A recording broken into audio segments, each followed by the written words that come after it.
जय हिंद दोस्तों।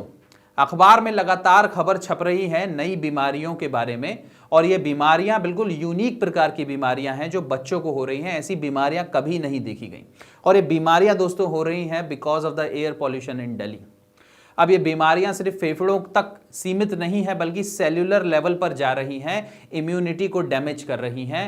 और जो बच्चे अब इस समय पैदा हो रहे हैं उनकी लाइफ एक्सपेक्टेंसी करीब 9 साल तक घट सकती है। This is the long term impact of the air pollution which we see in Delhi.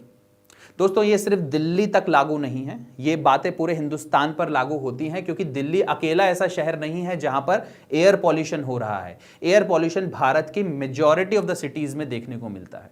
चलिए, दिल्ली को तो लोग बोल देते हैं कि एक बॉल की तरह है, एक तरफ से हिमालय है, दूसरी तरफ से अरावली है, तो हवा ट्रैप हो जाती है, हवा चल नहीं पाती है, परली का प्रॉब्लम है।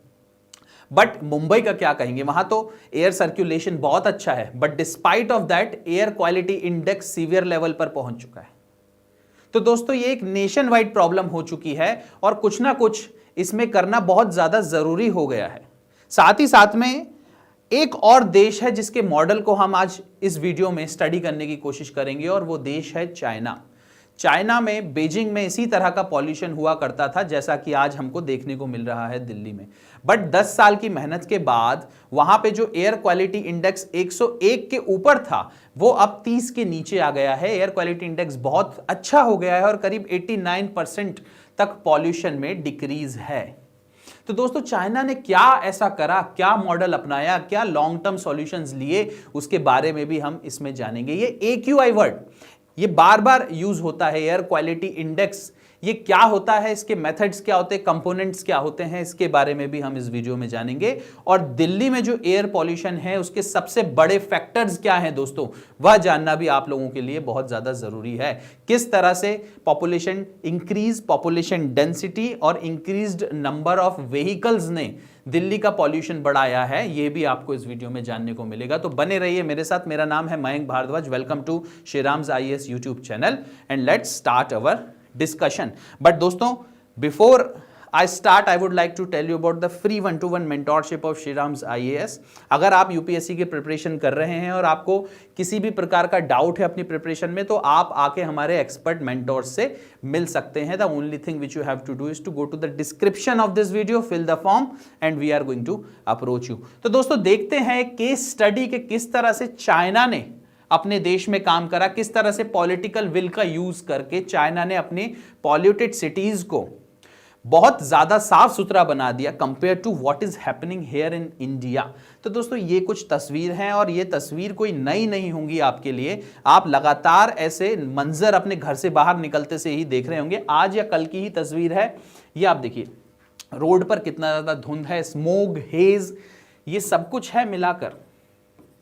स्मोक भी है जिसमें स्मोक भी होता है, फॉग भी होता है, और हेज भी है। ये बिल्डिंग से खींचा गया फोटो है, इसको देखिए आप। तो इतना ज्यादा जो पॉल्यूशन है ये क्यों होता है? क्योंकि कुछ ना कुछ ऐसे पॉल्यूटेंट्स हैं जो हवा में बहुत ज्यादा हो जाते हैं। कौन से ऐसे पॉल्यूटेंट्स रहते हैं दोस्तों, इसको देखिए। ये कुछ 8 पॉल्यूटेंट्स हैं जो आपके लिए मैंने लिखे हुए हैं। पार्टिकुलेट मैटर 10, ठीक है, पार्टिकुलेट मैटर 2.5। अब ये बहुत इंपॉर्टेंट फैक्टर होते हैं। अगर आपको एयर क्वालिटी इंडेक्स को नापना है तो इन दोनों का होना जरूरी है। देखिए ये कुल मिला के तो 8 हैं टोटल, बट इन 8 में से अगर 3 भी पॉल्यूटेंट्स आपकी एयर में मौजूद हैं तो एयर क्वालिटी इंडेक्स से आप इसकी सीवियरिटी को नाप सकते हैं। तो देखिए अगर एयर क्वालिटी इंडेक्स का जो इंडेक्स है वो 0 से लेके 50 तक अगर आता है तो इट इज गुड। अगर 50 से 100 के बीच में है तो इट इज सेटिस्फैक्ट्री, और उस तरह से फिर ये मॉडरेट, पुअर, वेरी पुअर और सीवियर तक जाता है। और कुछ कुछ इलाकों में दिल्ली के अंदर 500 से भी ज्यादा AQI पाया गया है। तो दोस्तों ये जो 8 पॉल्यूटेंट्स हैं इसमें से कोई भी 3 अगर आपकी हवा में मौजूद हैं तो आप AQI को नाप सकते हैं।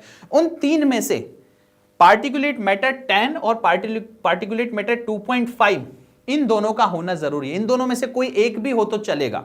तो कहने का मतलब है अगर पार्टिकुलेट मैटर 2.5 है, कार्बन मोनोऑक्साइड है और ओजोन है, अगर ये तीनों भी हैं तो आपकी एयर पॉल्यूटेड है, और आप एयर क्वालिटी इंडेक्स के थ्रू अपनी एयर क्वालिटी को नाप सकते हैं। दोस्तों बहुत सी है, नाइट्रोजन डाइऑक्साइड, सल्फर डाइऑक्साइड है, अमोनिया है, लेड है, ये सब मिलकर एयर पॉल्यूशन करती हैं, बनाती हैं। अभी जो हमारे लिए सबसे बड़ी प्रॉब्लम बना हुआ है वो पार्टिकुलेट मैटर 2.5 है, क्योंकि पार्टिकुलेट मैटर 2.5 एक ऐसा सब्सटेंस है जो आपके एयरवेज से अंदर चले जाता है, आपके खून में भी डिसॉल्व हो जाता है और प्रॉब्लम क्रिएट्स करना चाहता है। जिन डिसीजेस के बारे में दोस्तों मैं शुरू में बोल रहा था, जो बच्चों को हो रही हैं, जो उनके सेल्स को डैमेज कर रही हैं, इम्यूनिटी की प्रॉब्लम खड़ी कर रही हैं, वो पार्टिकुलेट मैटर 2.5 उसमें सबसे बड़ा कंट्रीब्यूटर है। पार्टिकुलेट मैटर 10 तो आपके मास्क से रुक भी जाएगा, बट 2.5 आपके मास्क को भी कई बार छेद कर निकल जाता है दोस्तों। बड़ा ही खतरनाक एक पॉल्यूटेंट है। अब पॉइंट यह है कि इससे क्या हो रहा है। देखिए, लाइफ एक्सपेक्टेंसी करीब 9 साल तक कम हो रही है। लाइफ एक्सपेक्टेंसी देखिए, हिंदुस्तान के अंदर शुरू में लाइफ एक्सपेक्टेंसी काफी कम थी, क्योंकि न्यूट्रिशन की कमी थी, हाइजीन लोगों का उतना अच्छा नहीं था, भूखमरी बहुत बड़े स्तर पर देखी देश ने जब शुरू में। बट लाइफ एक्सपेक्टेंसी धीरे धीरे बढ़ती गई। क्यों? बिकॉज सैनिटेशन आपका सुधर रहा है, आपकी लिविंग कंडीशन सुधर रही हैं, न्यूट्रिशन आपका लगातार सुधरते जा रहा है, साथ ही साथ हेल्थ की जो फैसिलिटीज हैं वो इंप्रूव होती जा रही हैं, and because of all that life expectancy आपकी बढ़ती है। बट हमारे देश में कम्युनिकेबल डिसीजेस बहुत होती हैं, जिसकी वजह से लाइफ एक्सपेक्टेंसी पे फर्क पड़ता है। साथ ही साथ में दोस्तों ये एयर पॉल्यूशन से भी लाइफ एक्सपेक्टेंसी पे बहुत फर्क पड़ता है। आप पूछेंगे लाइफ एक्सपेक्टेंसी क्या मतलब, कितने साल आप जिएंगे। एक एवरेज अगर निकाला जाए उसका कि भाई इतने सारे लोग हैं और जनरली कितने साल तक ये जीते हैं, तो शुरू में तो भाई कितना 40 तक लाइफ एक्सपेक्टेंसी होती थी, बढ़ के 60 हुई, बढ़ के और आगे हो गई। और देखिए जापान जैसे इसमें बहुत अच्छा है, जापान की करीब लाइफ एक्सपेक्टेंसी 90 साल है, वहां के जो लोग हैं जनरली 90 साल तक जीते हैं। तो ये सब कब होता है? इतना 90 साल तक लाइफ एक्सपेक्टेंसी उस समय होगी जब आपकी कंडीशन ऑफ लिविंग कंडीशन जिसको बोला जाए वो बहुत अच्छी है। उसमें एक पॉल्यूशन का लेवल भी है कि भाई पॉल्यूशन का लेवल अगर कम है तभी तो आप लंबा जी पाएंगे, अच्छा जी पाएंगे, क्वालिटी लाइफ को बिता पाएंगे। और अगर वो नहीं होता है तो फिर प्रॉब्लम है और लाइफ एक्सपेक्टेंसी नीचे आती है। तो दोस्तों पॉल्यूशन की वजह से दिल्ली में पैदा होने वाले बच्चों की लाइफ एक्सपेक्टेंसी करीब 9 साल तक कम हो सकती है। मान लीजिए अगर वो 70 साल जीने वाले हैं तो अब सिर्फ 61 साल ही जी पाएंगे, बिकॉज इस तरह की कुछ बीमारियां उनके अंदर पैदा हो जाएंगी जो उनकी लाइफ एक्सपेक्टेंसी को कम कर देती हैं। और ये सिर्फ बच्चों पे लागू नहीं है, बुजुर्गों पे बहुत ज्यादा इसका इंपैक्ट पड़ रहा है, जवान लोगों पर भी बहुत ज्यादा इसका इंपैक्ट पड़ रहा है। दोस्तों उन लोगों के बारे में सोचिए जो दिल्ली माइग्रेट करके तो नहीं आए हैं बट यहीं पर रहते हैं, उनके पास कोई गांव नहीं है जाने के लिए, या फिर उनके पास कोई दूसरा शहर नहीं है यहां से भाग जाने के लिए। जो माइग्रेट कर आए हैं कई बार उनकी भी मजबूरी हो जाती है कि कितना भी एयर पॉल्यूशन हो बट वो दिल्ली को छोड़ के नहीं जा सकते because of their socio economic conditions. तो this is the big problem. आपकी लाइफ एक्सपेक्टेंसी करीब 9 साल तक कम हो गई। इसके बाद आप दिल्ली की हवा में अगर घूम रहे हैं तो this is equivalent to smoking 49 cigarettes. ऐसा है जैसे आपने ऑलमोस्ट 50 सिगरेट पी ली हो एक के बाद एक। इतना ज्यादा एयर पॉल्यूशन, इतना ज्यादा टॉक्सिक एयर इस समय दिल्ली का हो रखा है। और ये सारी जो चीजें चल रही हैं, जो एयर पॉल्यूशन का मामले उठ रहे हैं, इसको 1 दशक से ज्यादा हो चुका है दोस्तों। 1 दशक से तो काफी ज्यादा हो चुका है। 2012-13 में ये बहुत बड़ा एक इशू बन गया था और फिर लगातार हर साल ठंडों के समय में खासकर ये बहुत बड़ा इशू होता है। अब मजेदार बात यह है कि सोर्सेस क्या है, पता तो होना चाहिए कि इतना एयर पॉल्यूशन हो रहा है तो क्यों हो रहा है, कैसे हो रहा है। सबसे इंपॉर्टेंट जो चीजें हैं उसके बारे में डिस्कस करेंगे। सबसे पहले देखिए व्हीकल्स। अब देखिए यहां पर number of vehicles, registered vehicles आप देखिए 1981 में दिल्ली के अंदर जो रजिस्टर्ड व्हीकल्स थे वो 45 लाख थे। अब इसके अंदर आपके 2 व्हीलर्स और 4 व्हीलर्स सब कुछ आ जाते हैं। 2011 में रजिस्टर्ड व्हीकल्स 74 लाख हो गए और 2025 में इनकी संख्या बढ़ के 1.2 करोड़ हो गई। तो इतने ज्यादा व्हीकल्स अगर रहेंगे तो वो carbon monoxide, carbon dioxide, particulate matter सब कुछ एमिट करेंगे जो दिल्ली की जो हवा है उसको पॉल्यूट करेगा। तो सबसे बड़ा पॉल्यूशन का जो एक फैक्टर है वो है व्हीकल्स। दूसरा इंपॉर्टेंट होता है रोड रिसस्पेंशन डस्ट। देखिए दोस्तों, ये कुछ बहुत ज्यादा लोगों को समझ नहीं आता है, बट इसका मतलब साफ होता है कि देखिए, अगर आपकी गाड़ियां चल रही हैं, रोड पे मूवमेंट हो रहा है, तो जो रोड पे डस्ट सेटल्ड है वो गाड़ियों की वजह से हवा में उड़ने लगती है। गाड़ियां वहां पे मूव कर रही हैं रोड पर, तो उसकी वजह से हवा में उड़ने लगती है, और ये बहुत बड़ा फैक्टर होता है एयर पॉल्यूशन का। रोड रिसस्पेंशन डस्ट अपने आप में एक सोर्स हो जाता है एयर पॉल्यूशन का, और इतनी ज्यादा जब आपके पास व्हीकल्स हैं और वो लगातार मूवमेंट कर रही हैं, तो रोड रिसस्पेंशन डस्ट आपको बहुत ज्यादा देखने को मिलेगी। कंस्ट्रक्शन एक्टिविटीज, दिल्ली में हमेशा लगातार कंस्ट्रक्शन एक्टिविटीज चलती रहती हैं। ये जो कंस्ट्रक्शन एक्टिविटीज हैं, इस पर रोक भी लगाई जाती है गवर्नमेंट द्वारा। जब पॉल्यूशन बहुत ज्यादा बढ़ जाता है तो इन कंस्ट्रक्शन एक्टिविटीज को रोक दिया जाता है, but still they contribute as a major factor in the air pollution in Delhi. इसके बाद दोस्तों, trans state movement of pollutant. देखिए, दिल्ली की जो एक तरह से लोकेशन देखें, बहुत सारे सिस्टर सिटीज हैं जिसको पूरा एनसीआर इलाका बोला जाता है। तो गुड़गांव हो गया, नोएडा हो गया, गाजियाबाद हो गया, यहां सबसे जो व्हीकल की एंट्री होती है दिल्ली में, the number of vehicle entering Delhi is much more than you can expect. और इतना नंबर ऑफ व्हीकल्स जब दिल्ली के अंदर आते हैं तो ऑफ कोर्स वो पॉल्यूशन भी लेकर आते हैं। That is another major source of air pollution in Delhi, trans state movement of pollutants. Then industrial sources. देखिए, दिल्ली में बहुत से इंडस्ट्रीज हैं आजू बाजू, और इस इंडस्ट्रीज में कोल भी जलता है, कुछ दूसरे पॉल्यूटेंट्स भी निकलते हैं इंडस्ट्रीज से because of the industrial activities.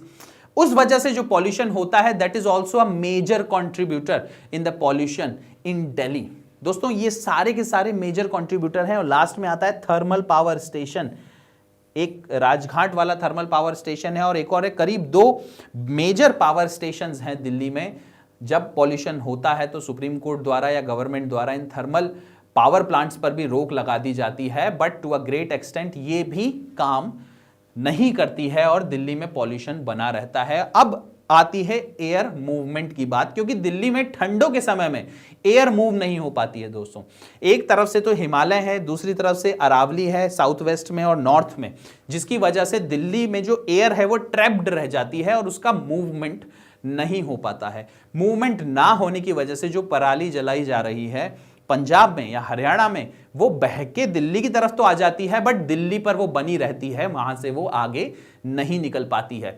जो भी pollutions which are happening because of these vehicles, उसके वजह से भी जो पॉल्यूशन निकल कर आता है, जो बनता है यहां पर एक पूरा क्लाउड ऑफ पॉल्यूशन, वो भी बह के कहीं और नहीं जा पाता है और दिल्ली के ऊपर ये लगातार छाए रहता है। और इसकी वजह से यहां पर जो मंजर देखने को मिलता है, जो फोटोज अपन ने देखे शुरू में, वो इस तरह का कुछ रहता है, और इसकी वजह से बीमारियां भी बहुत ज्यादा होती हैं। और ये सिर्फ 1 या 2 या 3 को इंपैक्ट नहीं है, सबको इंपैक्ट करती हैं। ये अमीरों को भी इंपैक्ट कर रही हैं, गरीबों को भी इंपैक्ट कर रही हैं, हर धर्म के, हर जात के लोगों को इंपैक्ट करती है।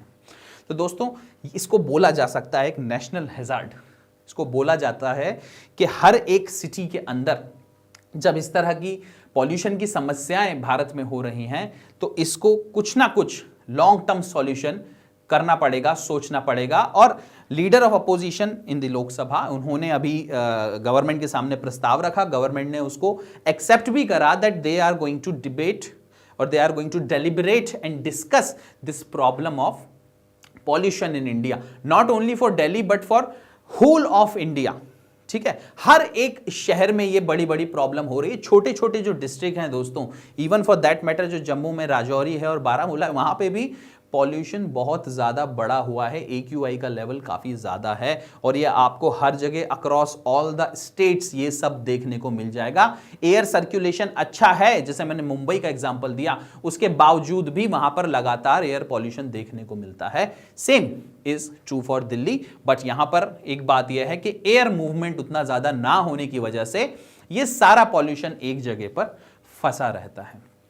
दोस्तों, अब आप लगातार देखिए कि जनसंख्या भी तो दिल्ली में कितनी ज़्यादा बढ़ गई है। उसकी वजह से जो कंजम्पशन हो रहा है व्हीकल्स को लेके, दूसरे इक्विपमेंट्स को लेके, बिजली को लेके, वो भी बहुत ज़्यादा बढ़ गया है। इंडस्ट्रियल एक्टिविटीज़ भी बहुत ज़्यादा बढ़ गई हैं। तो आप देखिए दिल्ली की जो पॉपुलेशन है 1981 में दिल्ली की पॉपुलेशन 63 लाख थी, जो कि 2011 में बढ़ के 1.6 करोड़ हो गई और 2025 में 3.4 करोड़ हो गई। वहीं डेंसिटी के बारे में देखें तो पर स्क्वायर किलोमीटर 4000 लोग आते थे, जो कि 2011 में बढ़ के 11,000 हुए और अब करीब 29,000 लोग हो गए, करीब 30,000 पर स्क्वायर किलोमीटर। इतने लोग रहते हैं दिल्ली में, one of the most populated cities in the world. 3.4 crore की टोटल पॉपुलेशन। अब एक नई चीज जो हम देखेंगे इस वीडियो में, जिससे हम कंपेयर करेंगे हमारे देश को, और ये जो कंपैरिजन है, इस तरह के कंपैरिजन बहुत जरूरी होते हैं। ये कोई हमारे देश को नीचे दिखाने वाली बात नहीं है, बल्कि एक लर्निंग वाली बात है कि दूसरे देश इस समस्या के लिए क्या कर रहे हैं। एक समय ऐसा था जब लंदन और न्यूयॉर्क में भी बहुत हाई लेवल का पॉल्यूशन था, बट अगर आप आज देखेंगे तो वहां की एयर क्वालिटी बहुत अच्छी है। एयर पॉल्यूशन के लिए एक चीज और कही जा सकती है कि जिस तरह से एक देश डेवलप करते जाता है, उस तरह से वहां का एयर पॉल्यूशन लगातार कम होते जाता है, क्योंकि वो रिन्यूएबल सोर्सेस पे शिफ्ट हो जाता है। साथ ही साथ और भी ऐसी एक्टिविटीज होती हैं कि जैसे जैसे डेवलपमेंट एक देश का बढ़ेगा, वैसे वैसे उसका पॉल्यूशन लेवल कम होता जाएगा। अब ये बात तो लागू होती है न्यूयॉर्क सिटी पे, ये बात लागू होती है कैलिफोर्निया पे, या फिर ये बात लागू होती है लंदन पर। बट बीजिंग ने क्या करा, चाइना ने क्या करा? जो बीजिंग, जिसके अंदर इतना ज्यादा पॉल्यूशन हुआ करता था, एयर क्वालिटी इंडेक्स 2013 की बात अगर मैं दोस्तों करूं तो 100 से ऊपर होता था, वो 2023 में घटकर 38 पर पहुंच गया और 2024 में और ज्यादा घट गया।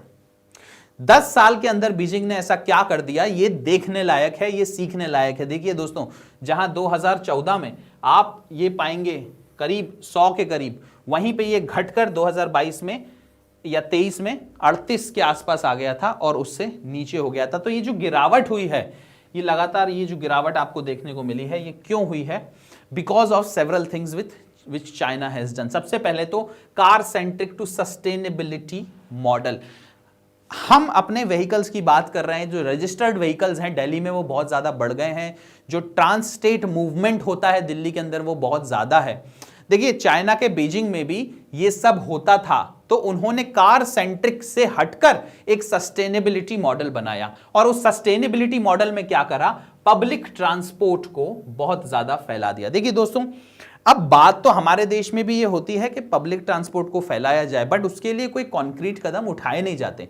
अगर आप देखें तो दिल्ली में जो कदम उठाए जा रहे हैं, that is more ad hoc type of steps.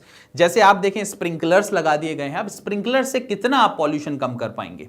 और स्प्रिंकलर्स भी अगर आप देखें तो सिर्फ जहां पर सेंसर्स लगे हुए हैं उसके पास का पॉल्यूशन कम कर देते हैं, सो दैट रीडिंग कम आ जाए। But naturally it's a very easy thing to come out of your house and see that there is huge levels of pollution which is there existing right in front of your eyes।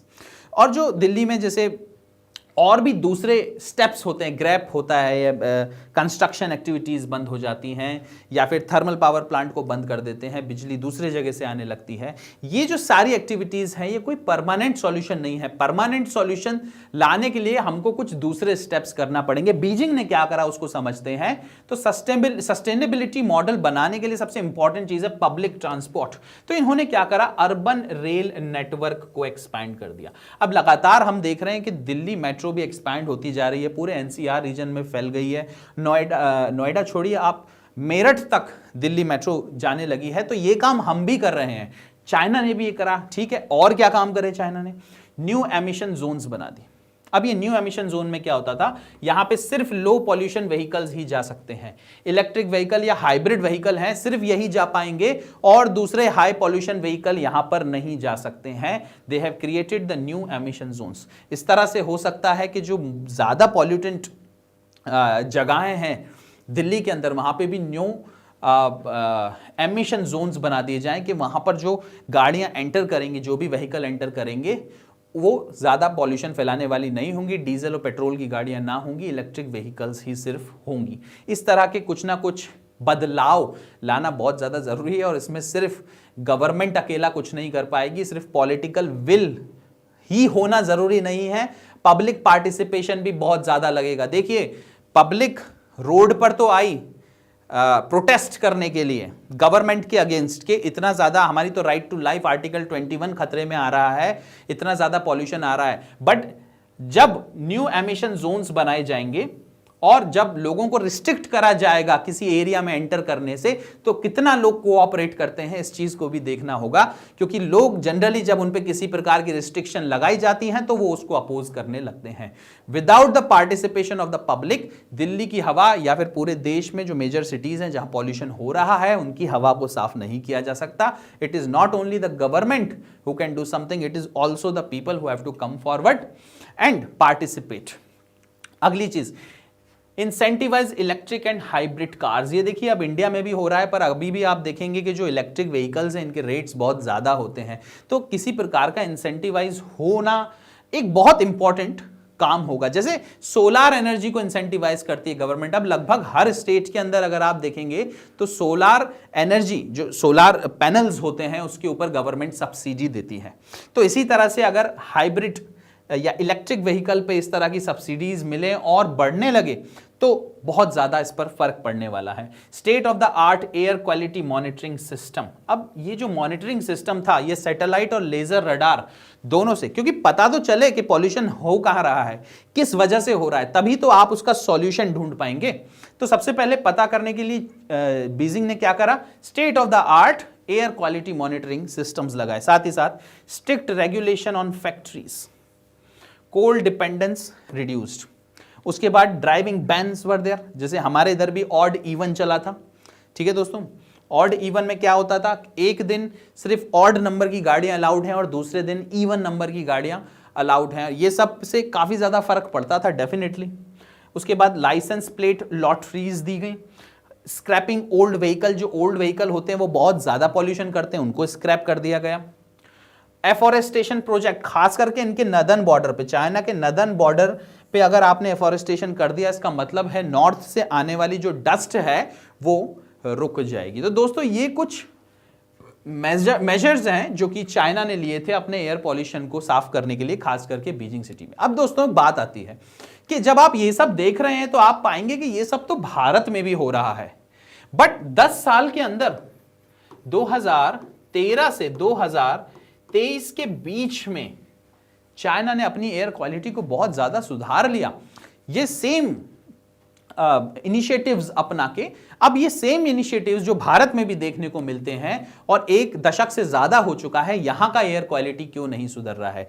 दोस्तों देखिए, यही सवाल है जो हमको अपने आप से पूछना है, यही सवाल है जो हमको गवर्नमेंट से भी पूछना है, that why the air quality in Delhi, why the air quality in India is not getting better despite the government is taking all these kind of initiatives which have been taken by China as well। जब China द्वारा भी ये सब किया गया तो उनका तो साफ हो गया हवा, बट हमारा हवा साफ नहीं हुआ। क्यों नहीं हुआ? कहीं ना कहीं पॉलिटिकल विल की कमी है, कहीं ना कहीं पीपल्स पार्टिसिपेशन की कमी है, कहीं ना कहीं हम सिर्फ प्रॉब्लम को उसी समय देखते हैं जब वो हमारे सामने होती है, बट लॉन्ग टर्म उसके बारे में नहीं सोचते हैं। फॉर एग्जाम्पल, जैसे ही एयर क्वालिटी इंडेक्स थोड़ा नॉर्मल होने लगेगा, जैसे ही ठंड पास हो जाएगी और गर्मी आ जाएंगी, हवा का सर्कुलेशन बढ़ने लगेगा, ये सारा जो एयर पॉल्यूशन का इशू है ये ठंडे बस्ते में चला जाएगा। तो दोस्तों अगर इस तरह से हम अपनी पॉलिसीज को बनाएंगे, इस तरह से हम अपनी पॉलिसीज को इंप्लीमेंट करेंगे, तो साल दर साल हम देखते जाएंगे कि ये जो एयर क्वालिटी की इशू है या फिर एयर पॉल्यूशन का इशू है ये समाप्त होने वाला नहीं है। तो दोस्तों लीडर ऑफ अपोजिशन ने बहुत अच्छी पहल की है, एक invited the government to talk and debate and deliberate on the issue of pollution. अब देखते हैं पार्लियामेंट में क्या होता है, इस मुद्दे पर डिबेट होगा पार्लियामेंट में, पता चलेगा कि क्या इश्यूज हैं और एक मॉडल बनाया जाएगा पूरे देश के लिए, not only for Delhi but for the whole country, कि किस तरह से हम इस पॉल्यूशन को कम कर सकें, एयर पॉल्यूशन को कम कर सकें और लोगों को एक साफ सुथरी हवा दे सकें, उनका राइट टू लाइफ फुलफिल कर सकें, और किस तरह से हम अजीब बीमारियों को रोक सकें जो कि इन पॉल्यूशन लेवल्स की वजह से, पॉल्यूटेंट्स की वजह से हो रही हैं दोस्तों। सो बहुत बहुत धन्यवाद मेरे साथ बने रहने के लिए इस वीडियो में। धन्यवाद और जय हिंद।